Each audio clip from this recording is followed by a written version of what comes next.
Hello my friends and welcome back. Thank you very much for being with me again today.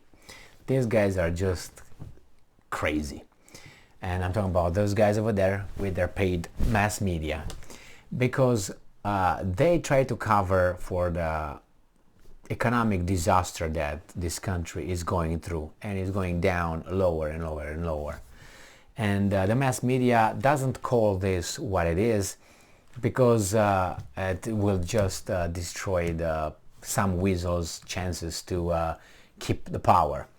But the problem is, if these guys get out of the office, it's going to come the other ones. The other ones are the same as these ones, or I would say more weasels because they don't have this at all. At least these communists in power right now, at least they do what they said they will. You know, they're going to take this, they're going to give it to this, like Robin Hood. They are the makers of equity and all that.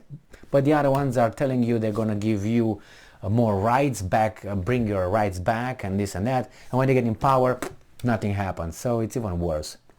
We don't know. At least those guys are serious about their stupidity. These guys, they even claim that they are even, those guys say, we're going to hurt you, and they hurt you. But these guys are, no, we're going to help you, and they do nothing. So it's just a game here. Now, what's going on here? They don't want to call it a recession. There are all the signs, 3 months, there you have it. It's a recession. And these guys do not want to call it that way. So it's this article comes from Sputnik, obviously. And you find this article in U.S. mass media. I just picked it here because I was just paid to do so. Just kidding. So Federal Reserve raises U.S. interest rates by 75 basis points. It's like the third one or something. Washington. The Federal Reserve announced on Wednesday a 75 basis points or a 3/4 percentage point increase for the sixth U.S. interest rate hike since the outbreak of the coronavirus pandemic 2 years ago. That means things are not going well. That's the message. So when they tell them, oh, no, the economy is strong, yeah. Okay, why do you have the Federal Reserve intervene in such a aggressive way if everything is good? And I'm quoting, the committee decided to raise the target range for the federal funds rate to 3 to 3/4 to 4%. So 3 3/4 to 4%. The U.S. Central Bank Federal's Open Market Committee, FOMC, said in a statement. The FOMC also said it believed that, and I'm quoting, ongoing interest rate increases will be necessary to achieve a sufficiently restrictive policy stance that will eventually return inflation to 2%. I don't think we're going to see that in my lifetime. And I don't know if I'm going to live 20 more years. So let's put it, 20 more years, I don't think it's going to happen. I don't know how long you plan to live, but I'm giving myself 20 years if I'm lucky. So let's see.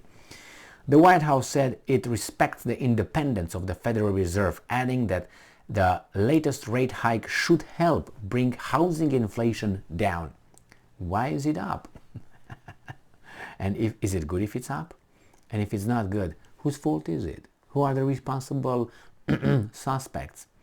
And I'm quoting, as mortgage rates increase, demand in the housing market should continue to cool and inventory should increase, which should have the effect of lowering housing inflation, end quote.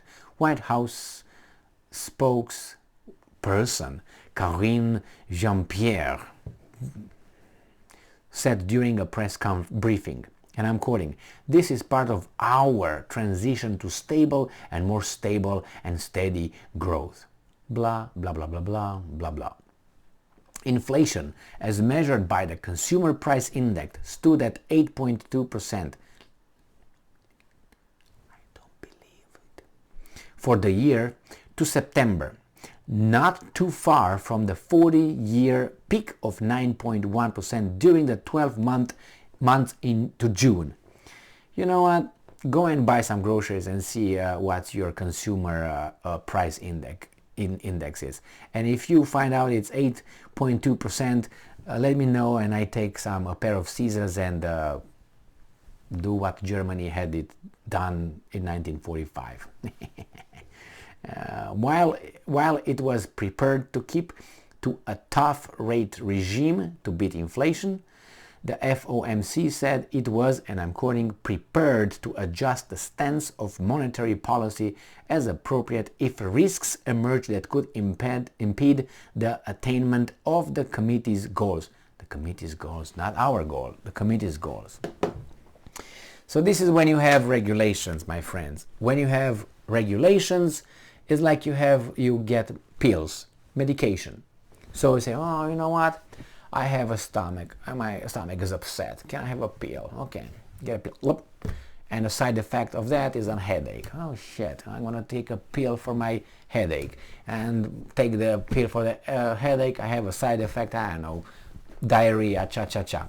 Get for diarrhea, Imodium or whatever it is, clump. And again, from that is gonna happen, now you're constipated. Oh my god, go and drink that shit. Glug, glug, glug, glug. You got that? Upset stomach again. So you go from one to another and you don't know what's going to hurt what and where. And then you react, and while you react, you damage something else, and you go to fix that thing and you destroy the first one. And it's like this. This is how it works with regulations in a complex economy. In a simple economy, you can kind of are able to figure out things. But in a complex one, interdependent and interconnected and global and so on, you touch this thing, and that spreads in 15 pieces. And you try to fix those 15, and it goes in 50, and so on. And then they go back and they hit you back where you started from. So this is the way it goes. Planned economy and regulations will have consequences that you cannot foresee. And then when you try to fix the unforeseeable circumstances that you created through your intervention to fix something, and that's why when you have these experts, the economists, and sometimes they are really off and they have only 50%, so they have either or, and they miss it with 50% chance. You think, why in the hell? Why? Because in their calculation, how many variables and how many constants they took into account, and they put it in their brains and they calculate it, it's impossible to figure out, not impossible, but it's very hard to figure out what will be the consequences of the policies that were implemented 3 years ago that you don't even remember. And those will affect probably everything you put in your little baking apparatus. So yeah, they're gonna. I mean, the fact that these guys increased the percentage points and so high, and the interest rates so high, so many times, and you're telling me the thing, not you, but they tell us that everything is okay, we're doing just fine and nothing to see. No, they printed so much money during the coronavirus and still doing it right now because they can't. They say, well, the economy is still strong. Still strong? Go and visit some businesses and see and say, hey, do you hire?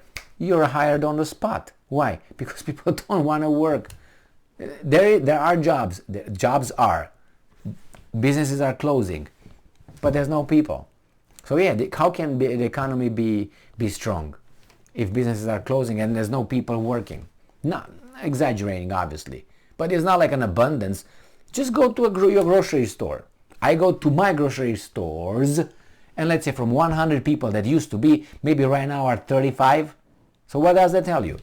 You say, well, that's efficiency, Emil. You see, the same business operates with only 35 instead of 100. They were not needed 100. Might be, but I don't like it, because when I go over there, I stay in line longer than I should and I used to. So what am I going to do? Anyway, if we turn it personal, there are many things to be said, and you're not going to satisfy everybody. But the thing is, these guys did what they did again, the Federal Reserve, and it's going to affect the economy in a certain way, and then they're going to try again, and who's going to be hurt? Thank you very much for being with me again today. Stay strong, stay smart, look for the truth, and be just.